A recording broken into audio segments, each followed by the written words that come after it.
Guys welcome to my YouTube channel. आज finally गाइजहरू म यहाँ आफ्नो यो नर्सरीको लागि यहाँ हामी रेडी हुँदैछ।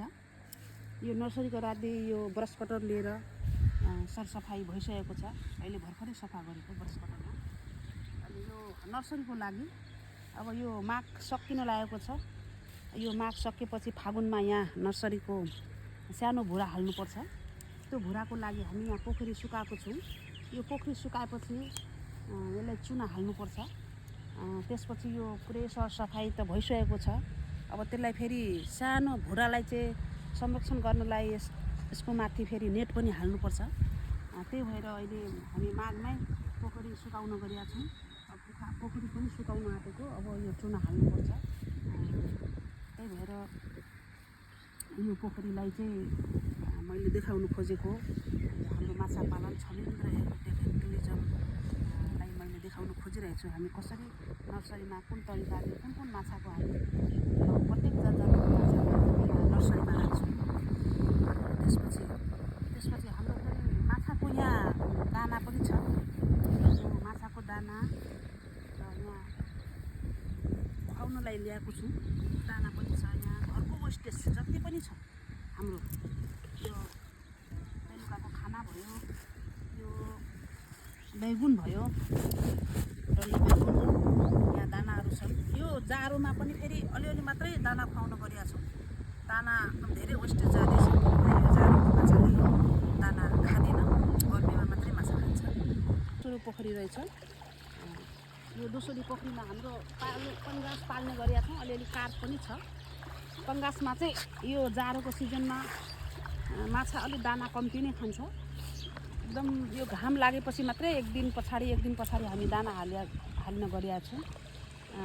यो माछालाई चाहिँ पङ्गासलाई चाहिँ एकदम दाना अनिवार्य चाहिएको रहेछ। यो दाना चाहिँ खुवाउने गरेका छौँ। यो दाना बिना यो पङ्गास माछा हुँदैनन्। र राम्रोसँग यसलाई खुवायो भने यसको जुन खुवाउने जुन मेथड छ त्यो तरिकाले खुवायो भने यसलाई राम्रो हुन्छ। यो अलिकति बिक्रीको पनि अहिले यो समयमा अलि कम्ती नै छ। यो समयमा अलि माछा धेरैको पोखरी उठाउने गरिया छ। लगभग यो अझै फागुनसम्म चाहिँ माछाको अलि बिक्री पनि कम्ती नै छ। त्यस पछाडि बिक्री राम्रै हुन्छ माछाको। अहिले अलि कम्ती नै छ। जाडोमा हामी पङ्गास यहाँ यो जाडोमा पनि पङ्गासलाई हामी यहाँ यसरी नै दाना अलिअलि दाना दिएर राखेका छौँ। अनि त्यसपछि तेस्रो पोखरी हो। यो तेस्रो पोखरीमा हाम्रो कार्पको छ। यो नर्सरी नै हो। यो नर्सरीको लागि। तर नर्सरी सकेपछि त्यहाँ माछा ट्रान्सफर गरेपछि यो अरू कार्प जातिको माछा यतिकै राखेको छौँ यहाँ पाल्नलाई। फेरि यो उठेपछि फेरि हामीलाई नर्सरी हाल्नलाई यो पछिको लागि नर्सरी हाम्रो दुईवटा छ। यहाँ पनि माछा छ। कार्प माछाहरू मात्रै छ यहाँ। यो ग्रास कार्पहरू, त्यसपछि नैनी, रोहु, कमल कार्प, कत्ला पनि छ अलिअलि।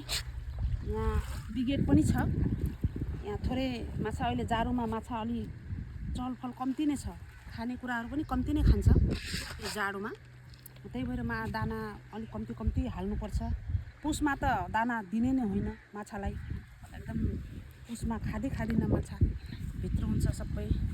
र हाम्रो यो तेस्रो पोखरीमा फेरि यो अर्को नर्सरी सुकाएपछि त्यसले माछा हालेपछि यसमा फेरि पछि चाहिँ फेरि नर्सरीको लागि मैले यहाँ रेडी पार्दैछु। अब यो फागुनदेखि फेरि स्टक गर्नुपर्छ माछा। फागुन चैतमा 2 महिना यहाँ स्टक गरेपछि फेरि 3 महिनापछि यहाँबाट अन्त्य फेरि यो सार्नुपर्छ माछा। यो हाम्रो चौथो पोखरी हो। यो वास्तविक चौथो पोखरीमा चाहिँ रहु नैनीहरू हाम्रो छ कि यो रहु नैनीहरू चाहिँ एकदम यो रातिको खाना जति पनि अब खाएर उब्रेको वेस्टेज हुने चिज चाहिँ हाम्रो पोखरीमा हामी यसरी युज गर्छौँ। यो पोखरीमा युज गर्दाखेरि रहु र नैनी एकदम तल्लोको भागमा यहाँ बस्छ कि रहु नैनीहरू। यो मजाले यो पछि चाहिँ खान्छन्। भित्र गएपछि यो भात यो खाना पनि हामी बेलुकाको यहाँ हाल्दैछौँ यो पोखरीमा। तपाईँहरू देख्न सक्नुहुन्छ। यो माछालाई चाहिँ वेस्टेज कुनै पनि हाम्रो साग तरकारीहरू भयो र बेलुकाको खानाहरू उब्रियो भने त्यो पनि हामी माछामा ल्याइदिन्छौँ। कुनै पनि चिज वेस्टेज जाँदैनन्। सबै कुरा यहाँ पछि माछाले नखाँदा पनि त्यसको पछि चाहिँ मल बन्छ, प्ल्यान्टन बन्छ। प्ल्यान्टन चाहिँ माछाले खाना गरे हुन्छ पछि। अहिले चिसोमा चाहिँ माछा आइरहेको छैनन्। अनि त्यसपछि यो रौनैनीहरू भित्र हुन्छ। अनि भित्र चाहिँ प्ल्यान्टन बन्छ। प्ल्यान्टन चाहिँ बडा मजाले खाइराखेको हुन्छ माछाले।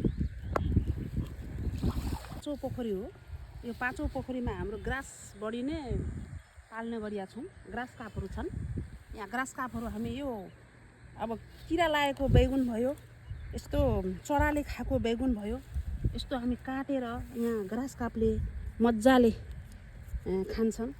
त्यही भएर कुनै पनि चिज यो कृषिको साग तरकारीहरू वेस्टेज जाँदैनन्।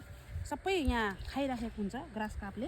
फेरि ग्रास काप अहिले आउँदैनन्। अहिले हालिराख्दाखेरि उनीहरू बेलुका आएर ग्रास कापहरू खान्छन्। यो बैगुनको डल्ले खालको बैगुनलाई यसो काटेर अनि बैगुनलाई काटेर हामी यहाँ दिने गरिया छौँ माछामा। फेरि बेलुका आउँछन् सबै खान।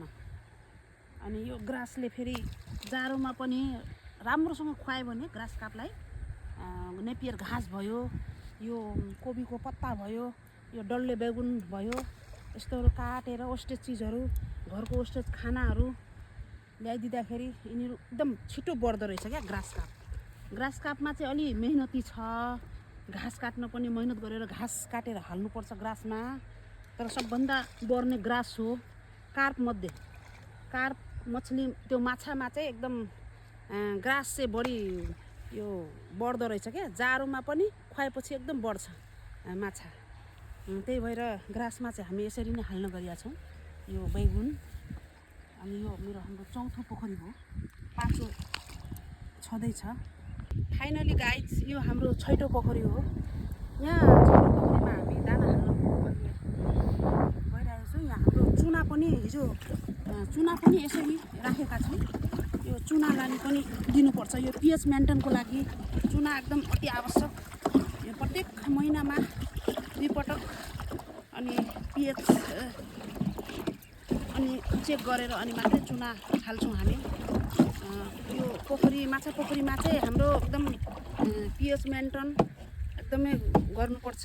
त्यसको के कतिको पिएच छ अनि यो पानीको कति छ पिएच, त्यसमा प्ल्यान्टन कतिको छ। त्यो प्ल्यान्टन भएन भने फेरि माछा बढ्दैन। प्ल्यान्टन पनि एकदम आवश्यकता छ। पिएचको लागि पनि चुना हाल्नुपर्छ। अनि प्ल्यान्टनको लागि हामीलाई फेरि यसो धेरै कुराहरू छन्। मेरो फेरि अर्को भिडियोमा फेरि पक्कै आउँछ यो प्ल्यान्टनको लागि हामी के हाल्न गइया छौँ। यता हाम्रो पाँचौँ पोखरीमा पनि यस्तोमा अलिअलि सबै थोक माछा यहाँ 7 किसिमको माछा छन्। ग्रास काप भयो, नैनी भयो, रहु भयो, कत्ला भयो, त्यसपछि हाम्रो गेट भयो, पङ्गास भयो, सबै थोकको माछा छ। पिएच मेन्टेन, प्ल्यान्टन सबै थोक पोखरीमा चाहिन्छन्। पानीको लेभल यो चिसोमा पङ्गास माछालाई चाहिँ पानी चाहिँ लगभग 7 फिट जति चाहिँ पानी राख्नै पर्ने हुन्छ, नभए माछा मर्न सक्छ। अनि माछालाई पनि फेरि हाई डेन्सिटीमा राख्यो भने त्यसलाई पनि जोखिममा छ। त्यसलाई फेरि एमोनिया ग्यास भनेर माछा मर्न पनि सक्छ। त्यही भएर हाम्रो त्यो मिलाएर राख्नुपर्छ। पङ्गास पनि हाम्रो भिडियो पनि धेरै हुन्छ। त्यही भएर मैले थोरै आज देखाउने चाहिँ साथीहरूलाई प्रयास गरेको छु। मेरो भिडियो कसैलाई यो माछा सम्बन्धी केही जानकारी लिनुहुन्छ भने मलाई कमेन्ट बक्समा भन्न सक्नुहुन्छ। र मेरो माछाको यही नै छ दैनिक बिदा लिन्छु अनि लाइक कमेन्टको साथ सब्सक्राइब गरिदिनु होला साथीहरू अनि सबैलाई मेरो नमस्कार। भिडियो पनि